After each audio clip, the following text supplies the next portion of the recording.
ஆய் நண்பா, தமிழை வளர்க்க வேண்டும் என்றால் பிற மொழியை வெறுக்க வேண்டும் என்று பொருள் என்று கூறியவர் யார்னா திருவிக்கா.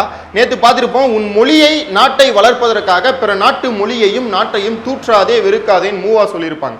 மேக்சிமம் திருவிக்காவும் மூவா ஒரே மாதிரி இருப்பாங்க. காரணம், திருவிக்கா ஆசிரியர், மூவா மாணவர்.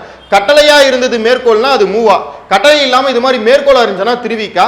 மேக்சிமம் திருவிக்கா வந்தா மூவா ஆப்ஷன்ல இருக்க மாட்டாங்க. ஸோ பிரச்சனை இல்லை. பாருங்க, திருவிக்காவை ஈன்ற ஒருத்தியையும் பிறந்த நாட்டையும் பேசும் மொழியையும் ஒருவன் தாய் தாய் தாய் என்று போற்றுகிறான் அப்படின்னு சொல்லியிருக்காங்க. இளைஞர்களே, தமிழ் உலகின் இழிந்த நிலையை ஓருங்கள், ஓர்ந்து உங்கள் பொறுப்பை உணருங்கள்னு நியூ 11th புக்லையும் பழைய 9th புக்லையும் சொல்லியிருக்காங்க. பாருங்க, நான் தனியாக வாழவில்லை, தமிழோடு வாழ்கிறேன், உரைநடை எழுதுவது எனக்கு தொழில், எங்கும் தமிழ் எதிலும் தமிழ் என்றெல்லாம் சொன்னது இவர் தான். பேசும் தமிழ் மொழியின் மாட்டு அன்பில்லா ஒருவன் தாயையும் நாட்டையும் பழித்தவனாவான். இது மாதிரி ஏராளமான மேற்கோளை கொடுத்ததால ராயப்பேட்டை தமிழ் முனின்னு நம்ம இவரை சொல்றோம். இவரை பத்தியான மேற்கோள் எல்லாம் தெரிஞ்சுக்கணும்னா நீங்க ஃபர்ஸ்ட் கமெண்ட் பாருங்க.